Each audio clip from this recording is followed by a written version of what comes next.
It's the first Monday of the month, and we're responding to questions from our listening community. This is Coaching for Leaders, episode 393. Produced by Innovate Learning, maximizing human potential.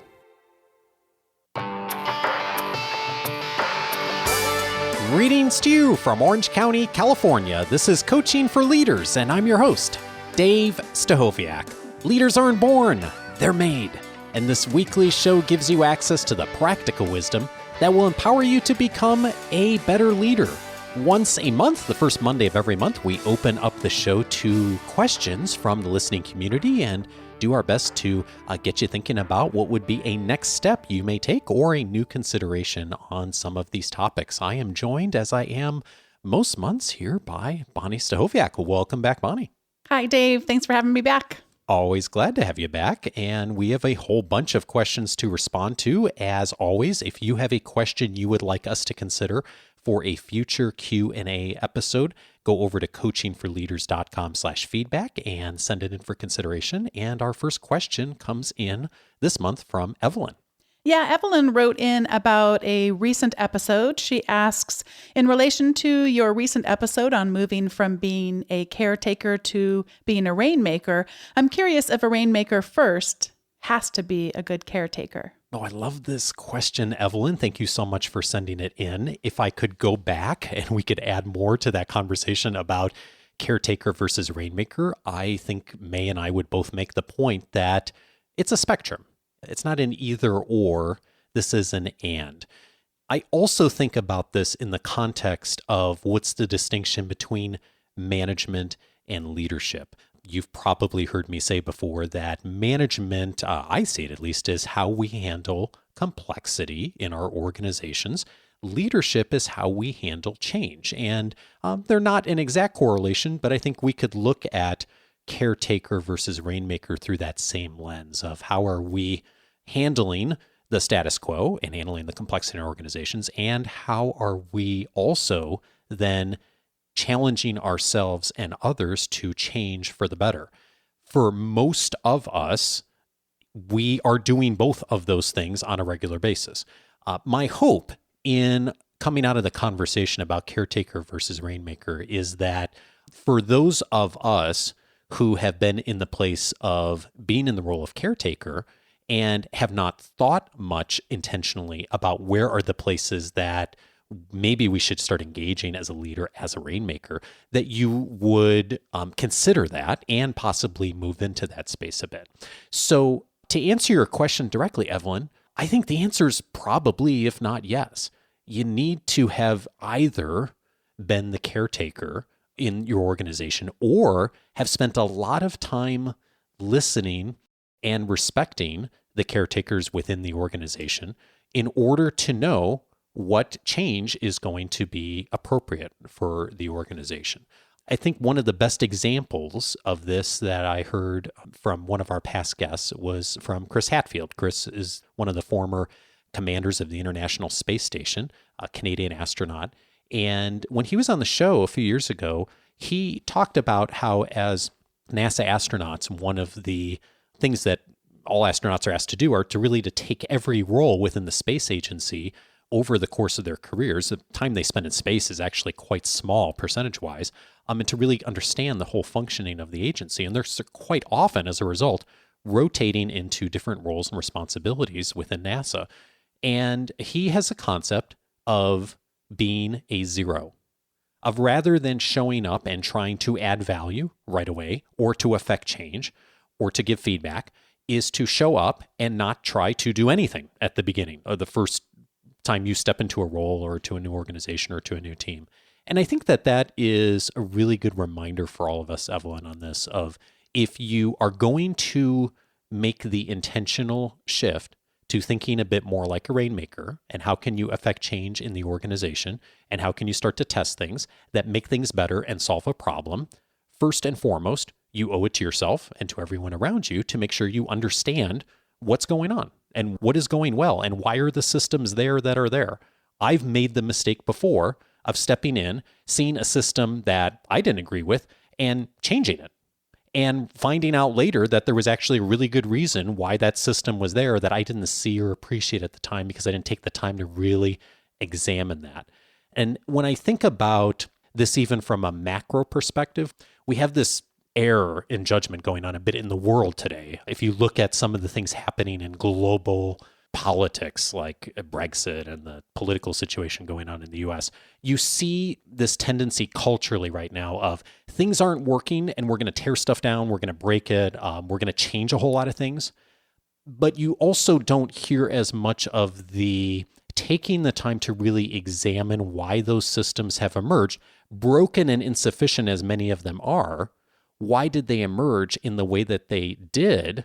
And what can you do as a leader then to make them better or maybe sunset them or do whatever, but to be very mindful of why systems and people and culture have emerged. So Evelyn, all that to say, we need to be both caretakers and rainmakers. And when we show up as either, we need to be mindful of the other one, especially if we're going to be a rainmaker, taking the time to understand where the caretakers are coming from and why those systems and cultures have emerged, I think is key for all of us. So I hope this is helpful to you. Let me know what you think as you're processing, thinking about those two in your own organization. Our next question comes in from Samantha. Samantha wrote in and asked, if someone gets a job offer somewhere else, should you let them go? Or if you think they are valuable to your team and organization, should you always fight to keep them, even if you can see it could be a good career step for them to leave?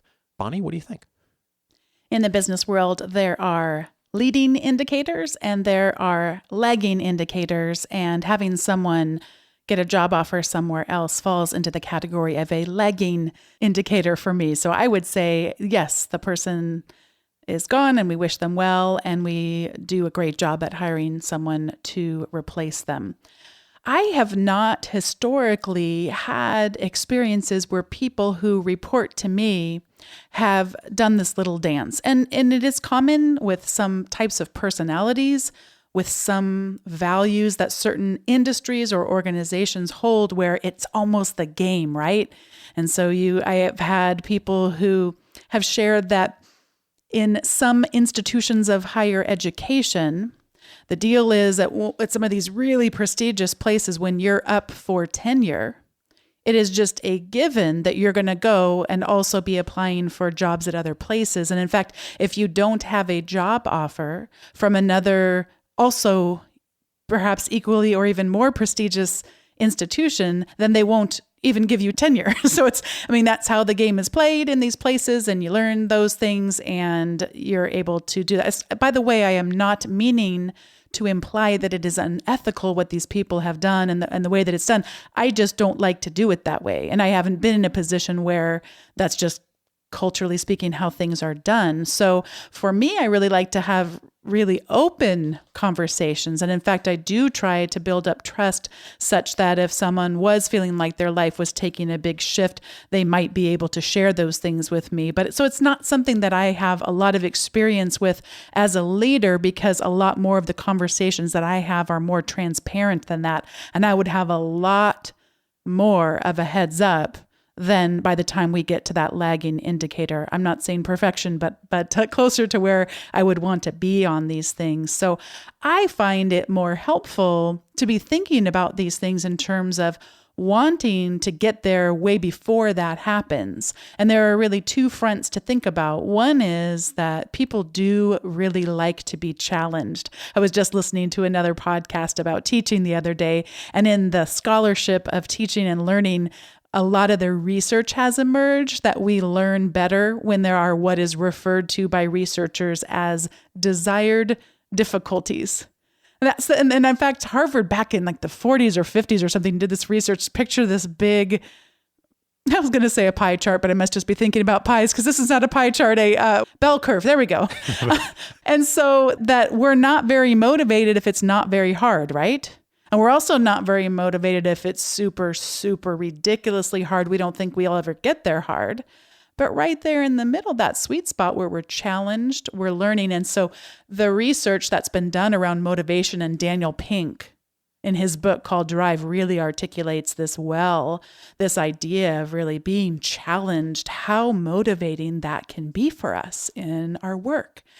But the other thing to also recognize, I have never been one who's super interested in career progression as that relates to titles.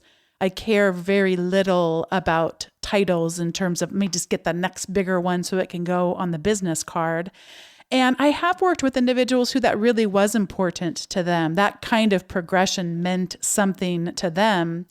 And I did need to recognize that working with someone like that, in this particular instance, a guy I'm thinking about, he was young in his career and he wanted to keep moving on up. And I knew he would not be in my department very long. And I maximized the heck out of it when he was there. He was very talented and he did move on to other higher level positions in the company and, saw that kind of career progression. And I saw a message somewhere on social media. He's still continuing to climb, and how wonderful that is to have gotten a season where you get to work with someone like that. So that's my thinking on this. Dave, I know you have some thoughts as well. Yeah, two other resources, Samantha, in addition to what Bonni mentioned. One episode we aired a while back, episode 251, What to Do When Someone Quits. Molly Mosley was my guest from Link Up on that episode, and she cited some of the research that they look at in their industry on more than 50% of employees who accept counteroffers from their present organizations when they come in to quit end up leaving within 24 months anyway. So I think that's a really interesting statistic to consider. It's not to say to never make that counteroffer, but for a lot more on that, I think that episode really kind of dives into the depth of how do you have that conversation. The other thing that's coming up for me on this, Samantha, is one of our Academy members, Chris Nichols, authored a beautiful article a few months ago on how to handle it when someone quits. And he made the point, which I think is just brilliant, that when someone quits, that's the second time when you hear about it. They already quit in their minds at some point prior to that. And usually it wasn't the same day. It was a week ago, a month ago, maybe it was a year ago. And to Bonnie's point, if creating the environment and having the kinds of interactions and the proactiveness where the time frame between those is a lot shorter and that you're part of that conversation when someone moves on, that's part of the expectation and part of the collaboration you've engaged with that person, I think is a wonderful thing to aspire to. So I'm going to post a link to that article from Chris and put it in the show notes as well, because I think it's a really helpful thing to consider as you're thinking about this situation. Samantha, I hope we've been helpful to you. Let's tackle the next question here, Bonni, from Tammy. Tammy writes, my position is in a management duo/triad. I manage the night staff in an emergency department, and I am co-leader with a day manager, with both of us reporting to the director of the unit. I'm looking for tools on working in this management structure. We run into difficulties with role and responsibility delegation, stepping on toes, as we have completely different management styles. There must be a way to work better as a management team. Any help or resources will be greatly appreciated. Well, Tammy, this may be causing you some frustration in your daily work. That said, I'm glad to hear that you have very different styles, because that is a gift to your organization, that you both bring your own unique personality and style to your role as managers. And by the way, I think that's pretty common in most organizations. So that in and of itself is not necessarily an obstacle. Part of this is looking at this of how can that be a strength. So what I'd like to make the distinction on here is style difference versus core expectations. So there are some core expectations that probably should be the same in the organization, right? What does good performance look like? What are expectations? How we do, and specifically in your kind of work, very specific around procedures and quality control. You want people to be themselves, of course, and manage with different styles, but you also want to be able to achieve the same outcomes. So one of the things I'd really be curious about for you and for your peer managers is what conversations and what framework do you have around what outcomes look like? What are the overall expectations and outcomes for the measurables that you and your organization are looking at? I'm sure there are many, given your industry, that are important as far as patient satisfaction scores, quality control, all kinds of metrics that you're monitoring on a pretty regular basis. Those are worth framing as the big picture and then having a discussion and maybe even some expectation setting as a team of where are we going? And then allowing each of the people in the team to be able to, within the scope of their style, to be able to do that in a way that complements. Now, the other thing, though, that is coming up for me is awareness.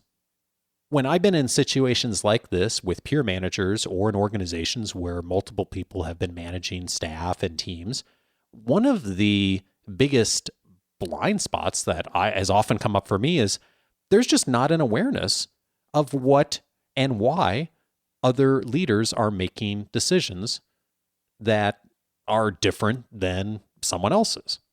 And because there's not often that awareness, when the differences emerge in conversation or in conflict, it's very easy to have the stepping on toes happen and that's not the right way to do it kind of things come out.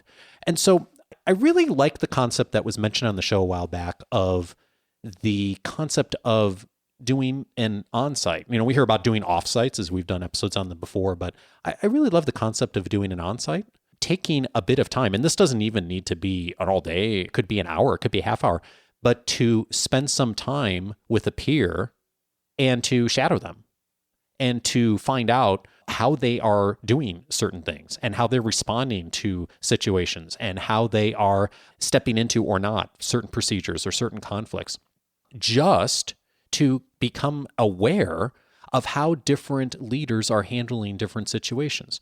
Not to find the right or the wrong, but to have that awareness. And if you as a team and your peers are willing to do that for each other, even a bit, then I think you open up the opportunity for a more understanding, more awareness, and then you can begin to have a conversation about where are we going as far as our outcomes.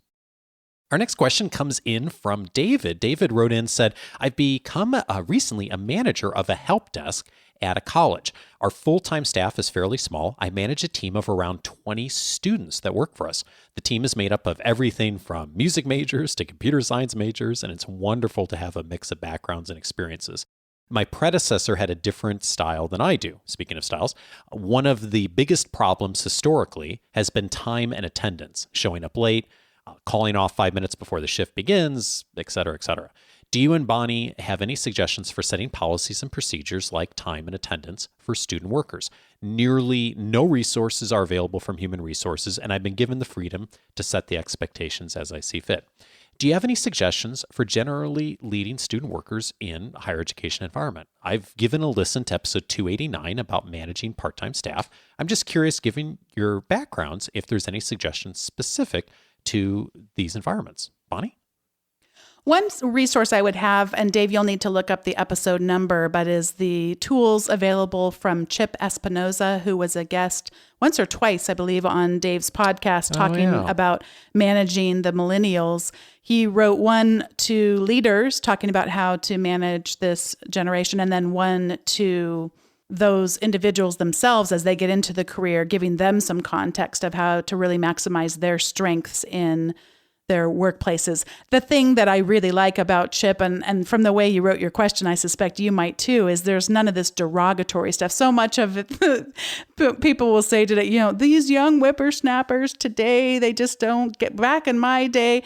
And that is just fundamentally oftentimes not accurate. I'm thinking of an example where people talk about how much today our technology distracts us. And when we read on tech, and the whole world is coming to an end. And then I'll see a picture or a meme or something of the train back in the 40s with everybody reading newspapers and thinking the world was coming to an end because no one was paying attention to each other because everyone's reading, the printing press. Oh no, what's going to happen? And so I think there's a lot of alarmist things and really judgmental things around people who are younger than us, a generational difference that is not helpful.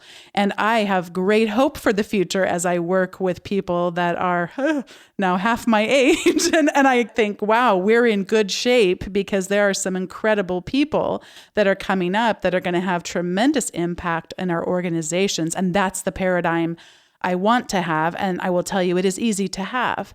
Now, that doesn't mean that there aren't different cultural norms. And I went from, in my teaching, for example, to be pretty punitive in terms of put that phone away, and I would ascribe intent to what people would do. So you pick up your phone and you're looking at it, and that somehow is about me, and you intentionally being disrespectful to me and what I have, the brilliance that I have to offer this class. And that was not a helpful paradigm. But what is a helpful paradigm for me is that technology can get in the way of presence. When Dave and I sit down for dinner with the family, the kids and I, we don't have our phones there. That's not something that we do. However, on occasion, there's something big going on in Dave's life or something big in my life, or quite candidly, on a rare occasion, something big going on with the kids. Where is it going to break the unity of our family if once every 3 months we let them leave the television, they're watching a movie, and sit at the dining room, not the kitchen table, they can still see the television and eat dinner? Every once in a while, there's nothing wrong with that. But we do have a family norm that says dinners don't involve devices. We're going to be present for one another. We're going to listen to one another. And again, if Dave and I go out for a date night, same thing. We're not looking at our phones, but there is the occasion where maybe it makes sense to pull out a phone and look something up. And we each will say to the other one, oh, excuse me for just 1 second. I actually want to look up and see if there is a movie time we could go and check out right now. Or I want to look up that email because I want to make sure I get what she said right when I tell you. So we can create those same norms in our workplaces. And there are often differences as we bring new people into the organizations, particularly student workers, because they sometimes don't have other professional workplaces to compare them to. So it might be that it's not like they're bad people or they're not meaning to be rude or disrespectful, but we have to teach them a new norm. And to me, it's far more powerful rather than make that a rules-based thing, make it a values-based thing, and make them see that if they adopt those norms, if we all commit to them, the powerful things that can emerge. So really thinking through the values. And one of the things that comes out in Chip Espinosa's work is just how much you can tap into the potential of today's younger generations when you can help them find that meaning and significance in their lives, as if this doesn't apply to me in my late 40s and people in their 50s and 60s and 70s and so on. I mean, that motivates us all, but it really has a special potential because they're not jaded yet, right? They're ready to tap in, but we've got to be able to connect with that. So less rules-based. That being said, once the whys behind why it's so important to be on time and how that contributes to the bigger picture, then certainly we need to have that accountability and not be afraid to have those confrontations. And oftentimes those kinds of healthy confrontations haven't been modeled for them previously. And so we just need to show them what that looks like. This is the expectation. This is not being met, and this is going to be what happens if that continues, because we can't have that continuing. David, the manager I had in my life who had the absolute highest expectations for any team I've ever worked on in my entire career was the manager I had when I was a student worker in college. And so I would invite you to dive in on something significant that Bonni said is you are almost always, if not most of the time, managing people who have not really spent a lot of time in the workforce yet. You have this wonderful gift to start helping them to build a foundation in their careers of very high expectations. And I love what Kim Scott says in her work on radical candor of challenge directly and care personally. So I would invite you, David, to don't shy away from setting your expectations high for the staff and the student workers. And along with that, take the time to care personally, to put your listening and your care and your love for them into the work every day. One of the things that Bonni is so brilliant at with her students is that she balances those so well, both having high expectations, but also the tremendous personal care that she gives and taking students out for walks and taking them to dinner and listening to the struggles that they have in their lives and crying with them, as you've done in just the last few days, is something that you have this just wonderful opportunity to do that, frankly, in a lot of professional organizations, once we get into the full-time workforce, it is harder because of time and space and the monetary expectations and all that you have a little less of in a academic environment. To the extent you can lean into that, David, and to embrace that, I would invite you will give them a gift that will last them their whole lives.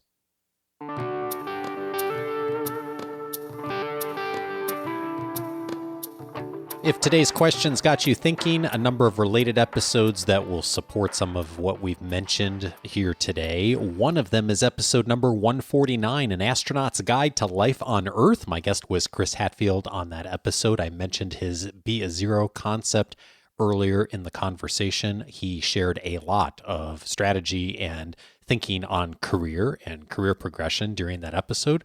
A great listen. He's a fabulous speaker and just a wonderful communicator, and of course, extremely gifted in his work as well. That's episode 149. Also helpful to you will be episode 158, How to Lead the Millennials. Bonni mentioned Chip Espinoza. He's been on the podcast a couple of times before. He is really an expert and has written several books on working with leading even millennials, how they manage. And if you're looking for more perspective on that, episode 158 is a helpful place for you to start. Also, I'd recommend episode 236, How Super Bosses Master the Flow of Talent. I was thinking about Samantha's question in relation to, should we let people go when they decide they're on for a new opportunity, or should we try to keep them in our organization? And I love what my guest Sydney Finkelstein said on that episode on how the super bosses, as he calls them out there in industry, how are they navigating and handling those tough conversations. And yes, trying to keep people in their organizations, but also seeing the bigger picture and seeing how the movers and shakers in industry move around organizations throughout careers, and how, interestingly, many organizations do better when a boss has had a wonderful relationship with someone and they move on somewhere else because that relationship stays strong and ends up serving both parties well in the long run. Some fascinating look into the research on that on episode 236. Also helpful, episode 251, as I mentioned earlier, What to Do When Somebody Quits. Lots of thoughts from Molly Mosley and myself on that episode, if you find yourself in that situation and how to handle that. And then finally, I'd recommend episode 289, which was mentioned earlier, How to Lead Part-Time Staff. Chris DeFerio was my guest on that episode. He is the host of the very popular Keys to the Shop podcast. If you happen to be in the restaurant business or in coffee in particular, Chris's show is a wonderful resource for you. On that episode, he talked about how to manage part-time staff. We looked at it from his experience in leading coffee shops and also consulting to coffee professionals over the years, but lots of lessons there that are extremely applicable to so many of us who do lead part-time staff or lead contractors. There's different dynamics there, of course, and episode 289 will help you to explore those. You can check out all of those past episodes either by going those episodes directly, or even better, go into the podcast library by going to coachingforleaders.com, establishing your free membership if you haven't already. That's going to give you access to the entire library. It's also going to allow you to search by topic, plus get the weekly leadership guides that come on Wednesdays, access to the member cast, free access to the 10-day audio course, 10 Ways to Empower the People You Lead. And believe it or not, there's a whole bunch more there too. All of it's free. You can get access to it just by going over to coachingforleaders.com. Set up your free membership, and all of the library of the show from the last, since 2011 now will be yours to search. Have a wonderful week. I look forward to talking with you again next Monday. Take care.